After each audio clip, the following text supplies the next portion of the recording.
ciri-ciri orang ya yang didampingi oleh khodam yang positif ya, Pak. Nah, jadi ciri-cirinya sebenarnya mudah, Pak. Banyak yang kita tidak sadari dari kehidupan tersebut. Salah satu contohnya gini, kalau memang orang yang didampingi khodam positif, yang dia tidak tahu misalkan dalam dirinya itu ada atau tidak khodam tersebut, pokoknya nilai ibadah itu akan semakin naik, Pak. Arti semakin naik, ini satu ya, tentang ibadah.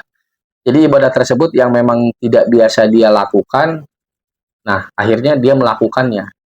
Contohnya mungkin ya sholat malam jarang.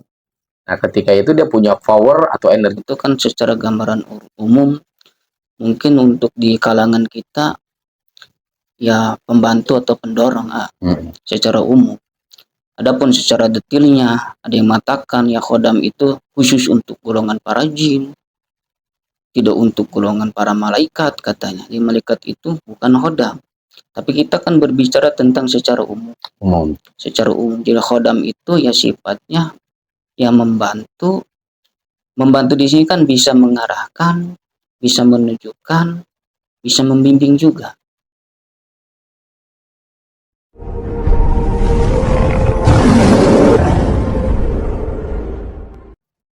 Bismillahirrahmanirrahim. Assalamualaikum warahmatullahi wabarakatuh. Waalaikumsalam warahmatullahi wabarakatuh. Alhamdulillahirabbil alamin. Kita kembali berbincang-bincang sejenak. Mudah-mudahan ada manfaat buat kita semua, insyaallah amin. Adapun yang akan kita bahas gini, para ahli-ahli spiritual atau orang-orang yang sedang menjalankan spiritual itu kan ada khodam yang mendampingi. Mungkin di antara itu ada jenis-jenis khodamnya atau ada ciri-ciri yang berkhodam gitu kan. Nah, yang ingin saya tanyakan gini, ada 7 ciri di khodam, di orang-orang yang mempunyai khodam tuh. Bisa nggak dijelaskan salah satunya ciri-ciri orang tersebut yang mempunyai khodam tuh bagaimana wataknya atau sifatnya atau pembawaan sehari-harinya itu gimana menurut Aden itu? Bismillahirrahmanirrahim. Ya, ini tentang masalah ciri-ciri orang ya yang didampingi oleh khodam yang positif ya, Pak. Nah, jadi ciri-cirinya sebenarnya mudah, Pak. Banyak yang kita tidak sadari dari kehidupan tersebut. Salah satu contohnya gini, kalau memang orang yang didampingi khodam positif, yang dia tidak tahu misalkan dalam dirinya itu ada atau tidak khodam tersebut, pokoknya nilai ibadah itu akan semakin naik, Pak. Arti semakin naik, ini satu ya, tentang ibadah. Jadi ibadah tersebut yang memang tidak biasa dia lakukan, nah akhirnya dia melakukannya. Contohnya mungkin ya sholat malam jarang. Nah ketika itu dia punya power atau energi yang kuat dalam dirinya sehingga dia melakukan. Apalagi mengistiqomahkan ya, Pak. Itu satu ciri orang yang didampingi oleh khodam yang positif. Yang kedua, orang tersebut akan mempunyai jiwa yang memang ke arah sosial itu lebih tinggi. Contohnya dia bisa berbagi. Masuk ke golongan mana aja gitu. Benar, bisa masuk ke golongan mana dan bisa berbagi di sini.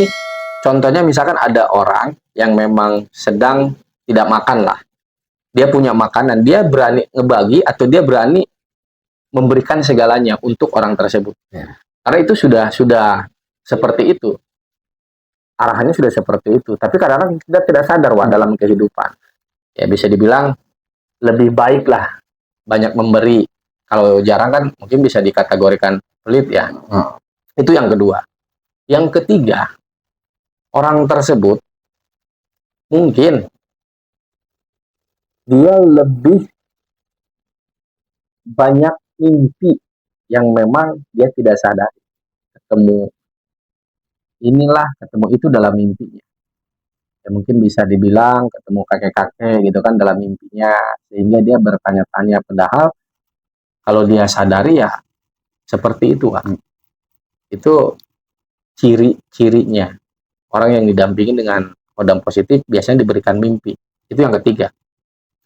Yang keempat, orang itu akan semakin bisa merasakan kepekaan dalam lingkungan. Jadi kepekaan itu energi itu bakal dia cepat nangkepnya, Wak. Misalkan ada energi positif nih, dia lebih bisa menangkap. Adapun energi yang negatif, dia bisa menangkapnya. Itu yang keempat. Ciri yang kelima, terkadang orang tersebut suka tidak paham ketika dia menemukan arahan-arahan yang memang dia tidak rencanakan. Misalkan tiba-tiba lagi di rumah, dia kemana gitu kan, silaturahmi. Nah di situ akan pas dalam obrolannya, Pak, biasanya gitu. Tapi dia tidak sadar. Padahal itu ada tarikan juga sebenarnya. Yang keberapa tadi tuh? Yang kelima ya? Yang keenam. Yang keenam itu ciri-cirinya dia, orang-orang yang saya maksud tadi yang didampingi oleh Khodam, dia akan lebih bisa merasakan telinganya itu seperti gemuruhan yang memang suara apa ya, berdengung apa tuh, Pak? Berdengung ya. Kadang-kadang secara tidak sadar tuh teng tuh. Seperti itu, Pak.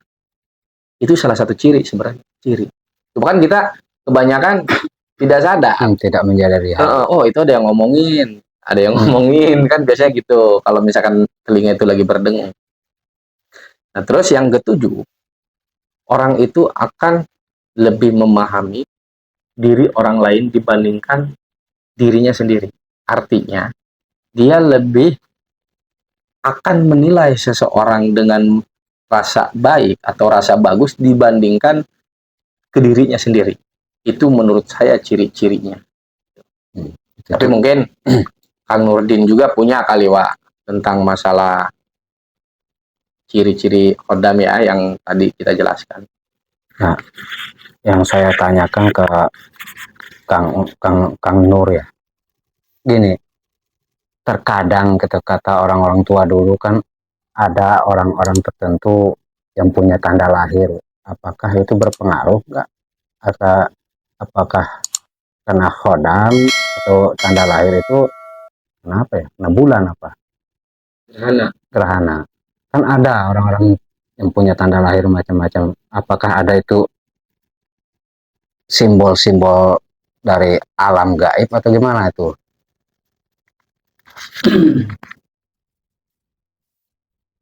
Bismillahirrahmanirrahim. Sebelum saya jawab apa yang ditanyakan oleh Warijal, saya sedikit ya menengahi tentang Khodam ya. Karena mungkin untuk berbicara Khodam, ya di sini kan banyak berbeda pendapat ya. Ya, persi ya. Ada yang bagus, ada yang tidak, ada yang boleh, ada yang tidak. Jadi sebenarnya berbicara tentang Khodam itu, ya kita harus benar-benar paham menggalinya. Kalau untuk secara umum, ya Khodam. Jadi Khodam itu kan secara gambaran umum, mungkin untuk di kalangan kita, ya pembantu atau pendorong secara umum. Adapun secara detailnya, ada yang mengatakan ya Khodam itu khusus untuk golongan para jin, tidak untuk golongan para malaikat katanya. Di malaikat itu bukan Khodam. Tapi kita kan berbicara tentang secara umum. Secara umum, jadi Khodam itu ya sifatnya ya membantu. Membantu di sini kan bisa mengarahkan, bisa menunjukkan, bisa membimbing juga. Dalam hal apa? Jadi membimbingnya itu ya tidak seperti obrolan-obrolan seperti kita. Jadi itu ada dorongan-dorongan kolbu, keinginan-keinginan mengajak ke hal-hal yang positif. Apabila itu Khodamnya berbentuk Khodam yang positif. Jadi saya menggambarkan Khodam yang positif supaya tidak gagal paham. Jadi saya menyimbolkannya ya Khodam positif itu ya energi yang mengajak ke arah hal-hal yang bagus. Adapun perwujudannya itu malah tergantung ya kita mencernanya ya. Tergantung kita mencernanya. Gitu. Seperti tadi yang diceritakan oleh Adeden, ciri-cirinya tadi kan ada 7. Ya, emang ya seperti itu. Jadi dalam pola geraknya itu ada dorongan. Ada dorongan dalam kolbunya ingin lebih baik. Ada dorongan dalam kolbunya ingin beri. Jadi kan manusia itu terkadang suka lalai. Dia suka lalai, suka lupa, mungkin sedikitnya ada pengingat, harus dibantu oleh khodam yang positif tersebut. Tetapi gini pada puncaknya spiritual itu sebenarnya sudah tidak membutuhkan khodam ya. Kalau sudah tingkat tinggi. Sudah tingkat tinggi. Tapi untuk para pelaku spiritual yang masih berjalan itu memang tergantung orangnya juga. Ada yang butuh kepada pendamping tersebut, ada pula yang tidak butuh kepada pendamping tersebut. Untuk wasilahnya gitu. Itu sebenarnya untuk wasilah. Dan masalah yang ditanyakan tadi, apakah ada ciri-ciri? Tidak semuanya mempunyai ciri. Tidak semuanya mempunyai ciri tertentu orang yang didampingi oleh khodam. Tetapi kalau untuk karakter biasanya ada. Kalau untuk karakter dari masa kecilnya itu biasanya sudah ada tanda-tanda. Jadi kalau masa kecilnya dia itu cenderung berpikir atau bertafakur sesuatu yang belum pernah dia pelajari, tetapi dia berpikir sendiri, seperti berpikir tentang adanya penciptaan alam. Ini alam ada yang menciptakan, bagaimana penciptaannya, seperti itu arahan-arahannya. Terus berpikir Tuhan itu seperti apa, itu dari masa kecilnya biasanya seperti itu. Terus terarah kepada hal-hal apa? Getaran kolbu. Jadi getaran kolbu ini biasanya kalau ciri masa kecilnya, dia biasanya gini, kalau mendengarkan sesuatu, entah itu ayat suci Al-Quran, entah itu salawat, atau lagu-lagu senandungnya sedih, dia itu cepat meresap dan cepat dia itu bersedih, bahkan meneteskan air mata. Seperti itu ciri-cirinya. Tapi untuk ciri-ciri fisik, menurut saya pribadi tidak semuanya mempunyai ciri-ciri fisik. Walaupun separuhnya ada ciri-ciri fisiknya. Ya mungkin segitu aja yang bisa saya terangkan. Ya, untuk Deden ini, biasanya kan orang itu kan sering berkhayal atau berkeinginan pengen punya khodam. Umpama kan khodam itu bisa nggak dikasih sama seseorang gitu. Umpama kan saya punya khodam nih, ini buat kamu, ngedampingin kamu gitu. Tapi kamu pakai khodam ini untuk kebaikan, itu bisa nggak kira-kira membawa dia ke arah kebaikan itu? Terus sebaliknya itu? Ya bisa juga mungkin, Wak ya. Jadi misalkan saya ini nggak punya khodam, misalkan Wak punya nih, terus saya minta atau Wak yang ngasih gitu kan, akhirnya dilimpahkan ke saya. Ya di situ pun sebenarnya kalau kita ingin menekuni atau menjalankan salah satu ya ritual, arti ritual itu kan memang identik dengan zikir, bukan ritual yang macam-macam, bukan. Jadi ritual spiritual sebenarnya identik dengan zikir, terus dengan ya kita sering bangun malam, itu bisa Pak, bisa. Jadi sebenarnya pelimpahan energi gitu. Ya kalau misalkan saya bicara khodam, takut misalkan ntar bentuknya seperti apa kan gitu kan. Nah jadi sebenarnya khodam itu bagian daripada energi. Ya, gitu. Berarti energi itu terbentuk untuk mendorong kita ke arah positif gitu ya. Gitu. Karena energi itu ntar di situ ada perwujudan. Ketika kita ibarat berpikir bahwa energi positif itu, misalkan ya, positif yang kita tangkap itu akan membawakan perwujudan, kadang-kadang suka kebawa ke dimensi mimpi. Jadi seolah-olah menyerupai orang yang pakai jubah atau menyerupai macan ya gitu. Misalkan nah kalau udah ada interaksi biasanya gitu, energi positif itu bisa masuk ke dimensi mimpi, seolah kita tuh bertemu dengan orang yang pakai sorban. Begini, berarti energi itu bisa dipadatkan berwujud gitu kan? Ya kembali keyakinan kita, Pak. Iya. Gitu, kembali dengan keyakinan kita gitu. Ya kalau misalkan memang kitanya kurang yakin ya kadang-kadang ya energi itu kan nggak bisa langsung bersatu gitu. Ya ngacak jadi. Jadi yang dikhawatirkan takutnya kalau tidak jadi satu kita kadang-kadang berhalusinasi gitu, kembalinya ke halusinasi. Jadi seolah-olah kita meraba-raba dalam arti seolah-olah kita bertemu dengan ini. Nah khawatir ketika sudah ada rasa pengakuan itu yang dikhawatirkan. Kan gini, kembali ke Kang Nurdin itu, khodam umumnya sama masyarakat kan dipergunakan untuk pengobatan, untuk hal-hal yang positif lah. Seandainya gitu kan khodam tersebut bisa digunakan untuk hal tersebut, berarti dia juga bisa digunakan untuk hal yang lain, berarti, atau sebaliknya itu untuk berbuat jahat gitu kan.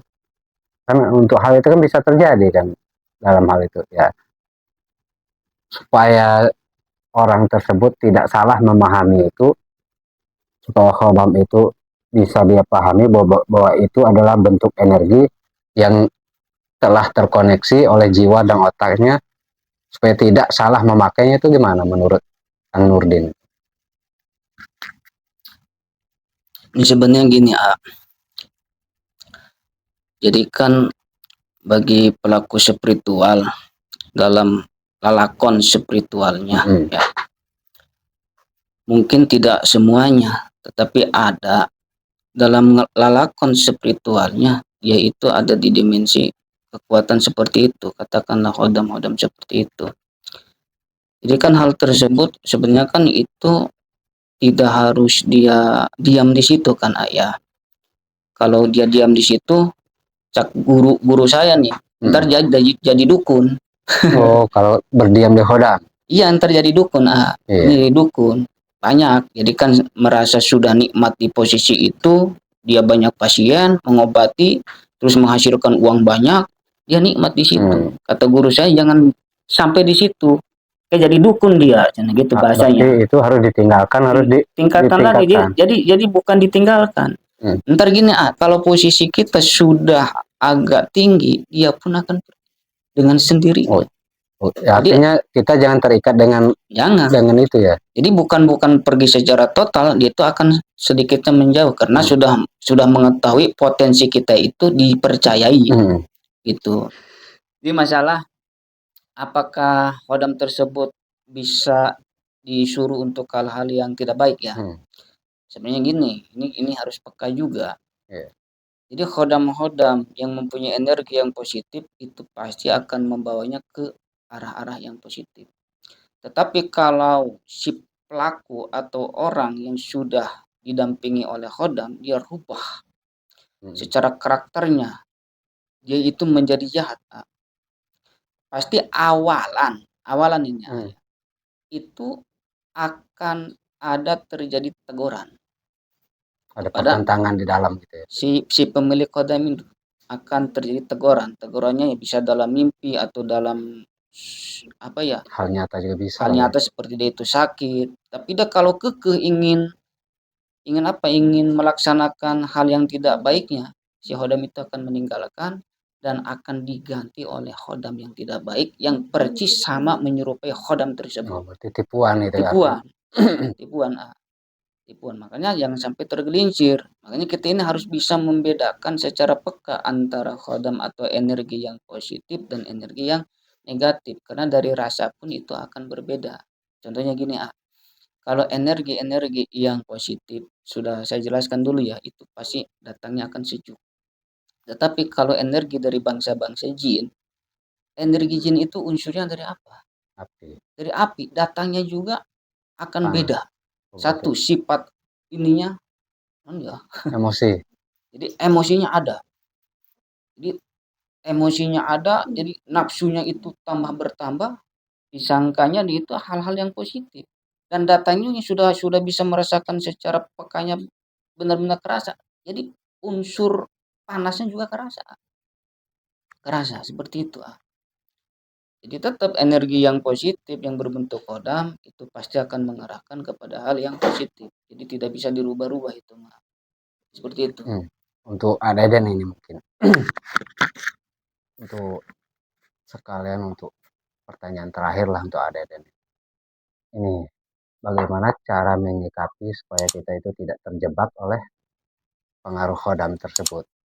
Walaupun khodam itu positif, tetapi jiwa kita nanti kan bisa belok gitu kan, dia ikut belok kita. Supaya menyikapi supaya tidak terjadi hal tersebut, gimana itu menurut Aden? Kalau menurut saya pribadi ya, Wak, ya, untuk menyikapinya memang dengan syariat, Wak. Kalau saya pribadi. Karena kenapa?